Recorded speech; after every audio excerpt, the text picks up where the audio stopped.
we doing today? On our menu for dinner tonight is beef tips and gravy. This is actually one of my sister's requests, something that she likes a lot. She did mention last night, she said, girl, make sure you marinate that meat because sometimes stew beef be chewy. And all I thought was, what she got in here for me to make a marinade with? So I dug through the cabinet and I found a bottle of Pinot Noir. Now this bottle of wine, I know I ain't open, and I know I hadn't seen her drink wine this week. So I'm assuming that this wine has aged into vinegar. So I'm gonna use this actually in my marinade. I dug through and found some Bloody Mary mix. So that's gonna give me a nice tomato base, along with Worcestershire ear sauce. No one can say it unless you're from there sauce. Some soy sauce, and then a bunch of herbs over here. I'm not even gonna throw it there. You know, what I say? Onion, garlic. You know what's over here?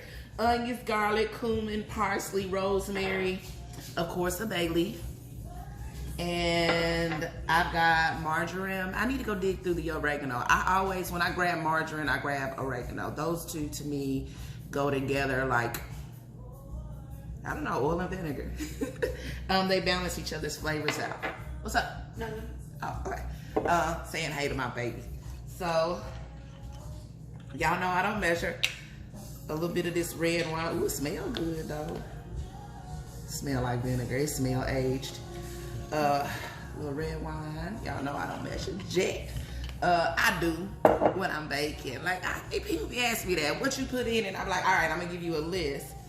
Because, like, I'll start, I should have shook that, that's a little chunky. All right, so because, I mean, I put a little bit of this, a little bit of that, stir it up, it came out right. Stir it up, I ain't quite like it, I added something else. How much? A tablespoon, a roundabout, a good hard splash? I don't know, because again, I'm tasting. Oh, that smells pretty good already. I'm tasting as I'm going. I'm thinking as I'm going. I'm pushing maybe more savory, more herbaceous. So even though I may have started off with something very going, Lord have mercy, going spicy, heavy, and then I flip it. I add some brown sugar too, and then it's a whole nother thing.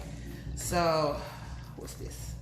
Soy sauce. Now, if you notice later, I'm not gonna use much salt, probably salt it out, because soy sauce is nothing but liquid salt. And Worcestershire here, Halamanapita is a lots of vinegar, molasses, sugar, and salt.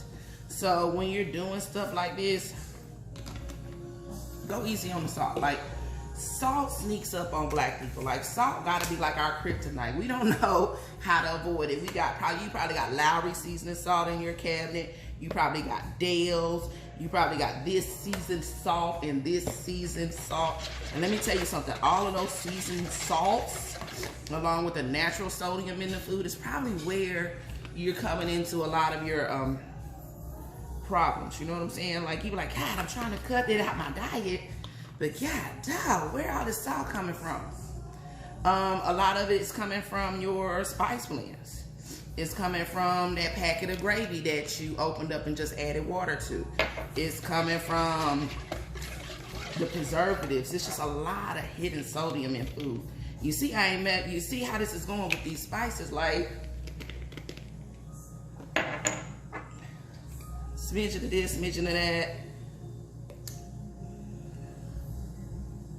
Stir it up, taste it, which is also important that you do as you go. Please remember to taste your food as you go.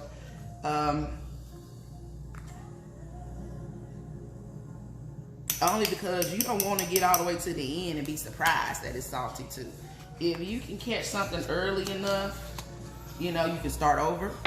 You can add water.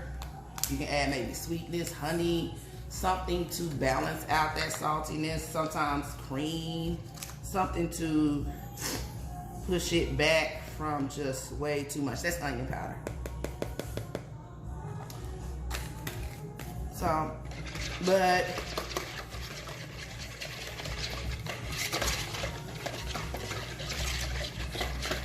let me think. The key also,